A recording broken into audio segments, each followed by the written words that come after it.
Passou hoje uma reportagem especial no Fantástico sobre o uso exagerado do celular, o quanto ele está causando mal para as crianças, jovens, adolescentes, enfim, o quanto ele causa mal para o ser humano em geral. E passou também a preocupação dos pais, o quanto os pais estão à toa, eles estão sem saber o que fazer para controlar o uso dessa máquina que está me gravando aqui agora nas mãos dos seus filhos. Mas, gente, no mês de agosto deste ano eu estava em São Paulo quando eu vi uma reportagem que no Rio de Janeiro estava sendo proibido o uso do celular na sala de aula, nas escolas do Rio de Janeiro.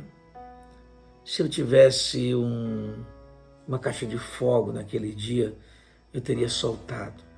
Sabe por quê, gente? Porque há exatamente 6 anos e meio atrás, em maio de 2017, eu apresentei na Assembleia Legislativa aqui do estado do Piauí um projeto de lei que regulamentasse o uso do celular na sala de aula.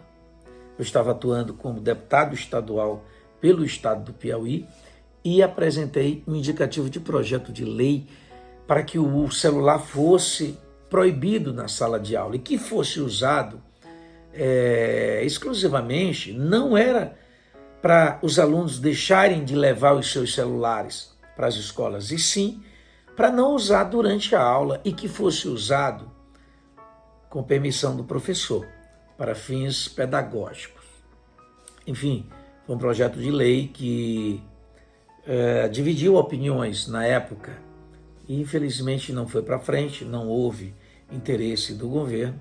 E agora, 6 anos depois, em agosto, 6 anos e meio mais ou menos, o Rio de Janeiro, a linda Rio de Janeiro, proíbe o celular nas escolas.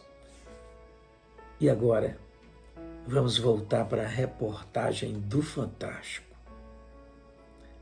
Sabe, o que eu achei interessante é que não é só no Brasil.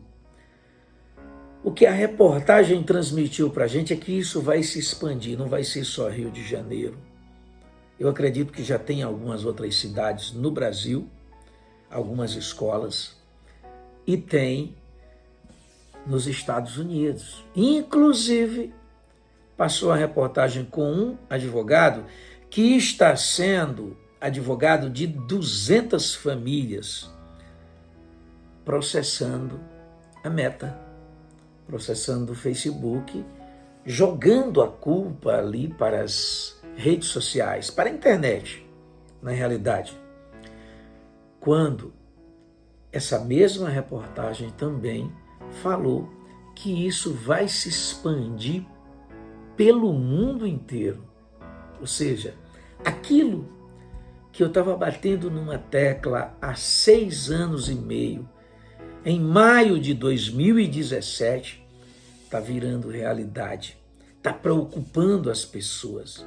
É uma prova que a gente estava certo. Na realidade, gente, para quem não sabe, eu assumi como deputado estadual aqui pelo estado do Piauí de 2015 a 2018 e os nossos projetos eram todos voltados para a educação. Era para regulamentar o celular nas mãos dos alunos, nas escolas, era para ter mais psicólogos nas escolas, para atenderem os professores profissionais da área que eram, às vezes, ameaçados, que tinha algum problema com os alunos. Era projeto de lei para ter a aula de música nas escolas, projeto de lei para penalizar os pais que não iam às reuniões dos seus filhos nas escolas, projeto de lei para que os alunos que causassem algum dano material nas escolas, quebrassem cadeiras, que tem muitos, que as famílias arcassem com os prejuízos. Ou seja, os nossos projetos eram quase todos voltados para a educação, para a família, o bem-estar da família. E eu diria uma coisa para vocês. Antes de eu deixar a Assembleia, eu fiz um discurso e falando para as pessoas que só Deus para ter misericórdia da gente, porque eu andei em eu acredito que mais de 60 escolas no estado do Piauí, incluindo a rede municipal, a rede estadual e também as escolas privadas, a rede particular. E de repente, as conversas que a gente ouvia eram cada vez piores em relação ao entendimento dos alunos com os professores e o entendimento dos pais para com os professores, que muitos deles jogam a culpa para cima dos professores, quando na realidade eles não queriam arcar com essa responsabilidade de educarem os seus filhos. Jogar a culpa para cima dos professores, diretores, os profissionais da educação. E de repente, ficando isento ali da sua culpa, que com certeza é o principal. Ou seja, se o pai não quer ir na escola, nem à reunião dos seus filhos, para saber como é que anda o desempenho do seu filho, o que ele quer da vida? Ficou difícil, ficou muito difícil para controlar os alunos em sala de aula, se os pais, a maior parte deles, porque segundo o relato de muitos professores e diretores, quando convocavam uma reunião para com os pais ali dos alunos, a porcentagem dos pais que compareciam à escola para a reunião era apenas de 10%. E esses pais que compareciam às escolas eram os pais dos alunos melhores, mais desenvolvidos na escola, ou seja, eram os pais presentes na vida dos seus filhos. Se o pai está presente na vida do filho, com certeza o filho tem um desempenho bom, excelente. Mas, gente, voltando agora para a reportagem, o que me chamou a atenção na reportagem foram os profissionais, sabe? Você chega até a sorrir. Os profissionais que foram dar opiniões. Eles pegaram ali alguns pais com algumas famílias, né, e fizeram um teste durante alguns dias, né, para os alunos. E aí os profissionais, os caras que saíram dando ali a opinião, era dizendo que é para os pais fazerem um acordo com os filhos, colocarem uma proposta: a partir de tal dia vocês só vão usar o celular tal hora e tal hora, e vão ficar sem celular tal hora, e ouvirem uma contraproposta dos filhos. Na realidade, pensando bem, hoje tem que haver esse entendimento, senão a criança bate no pai.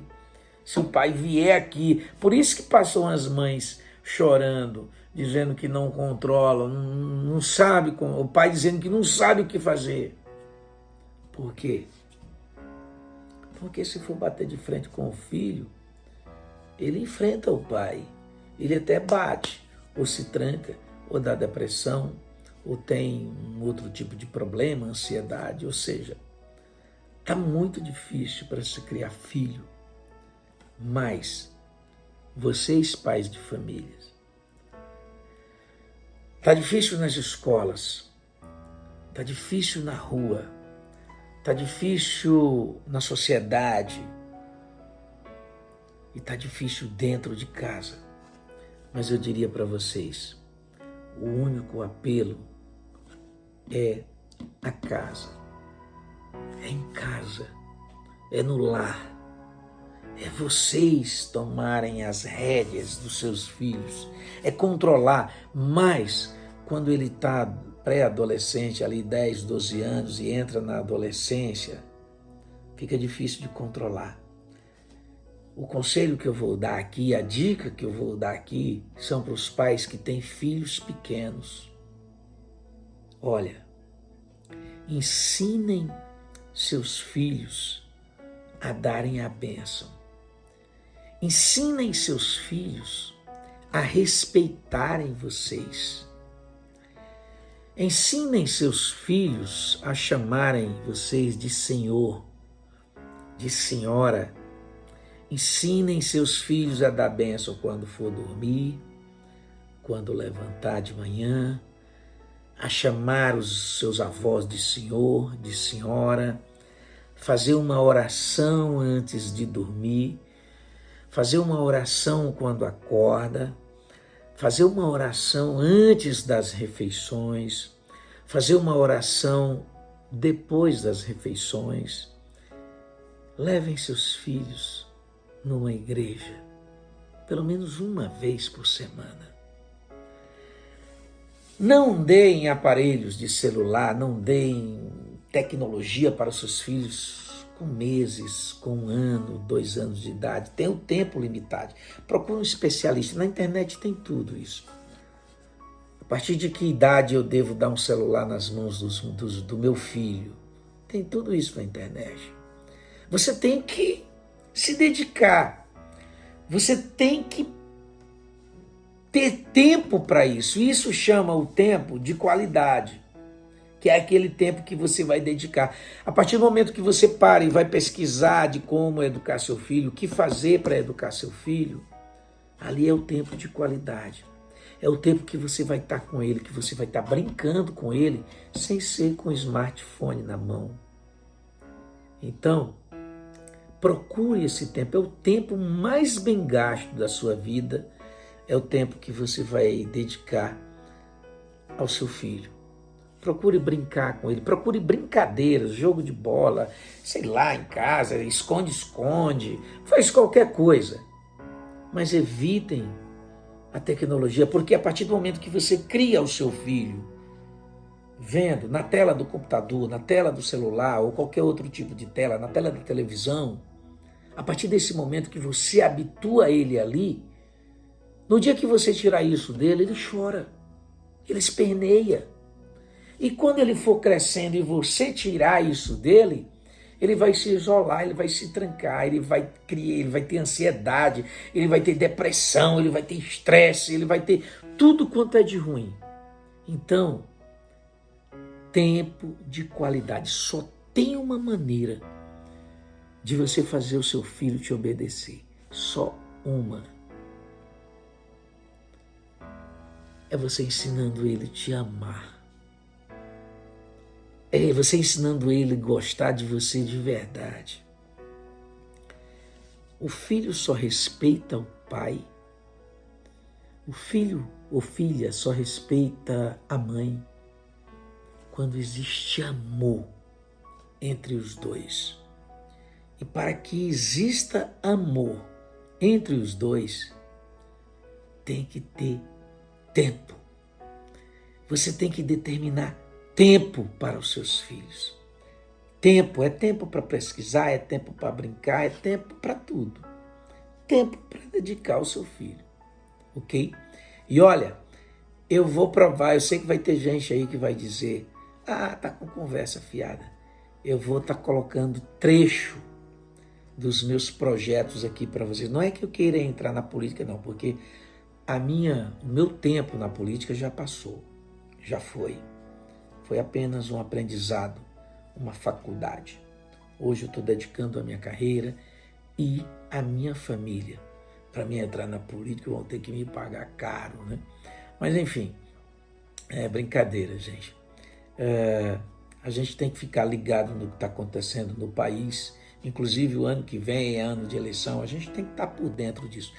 Mas o nosso país, ele é tão atrasado que ele não tem competência, o povo não tem, a maior parte do povo não tem competência para discutir falar sobre política, já fica logo com raiva, uma esquerda, outra direita, um besta com o lado da esquerda, outro besta para o lado da direita, outro, enfim, um besta com um candidato, outro besta com outro, é só tempo jogado fora, são tempo de pessoas que não têm entendimento. É o país, não são as pessoas, é o nosso país, é a cultura do nosso país é essa. É por isso que também eu me afastei da política, mas sempre de olho, a gente tem que ficar antenado no que está acontecendo, ninguém pode deixar de lado, não. ok? Então eu vou estar aqui apresentando para vocês alguns vídeos, alguns trechos de algumas coisas que a gente defendia e tentando ajudar, tentando colaborar com os pais de famílias que realmente querem alguma coisa, que querem um futuro melhor para os seus filhos, ok? Um grande abraço, que Deus abençoe e até o próximo vídeo. Valeu, gente!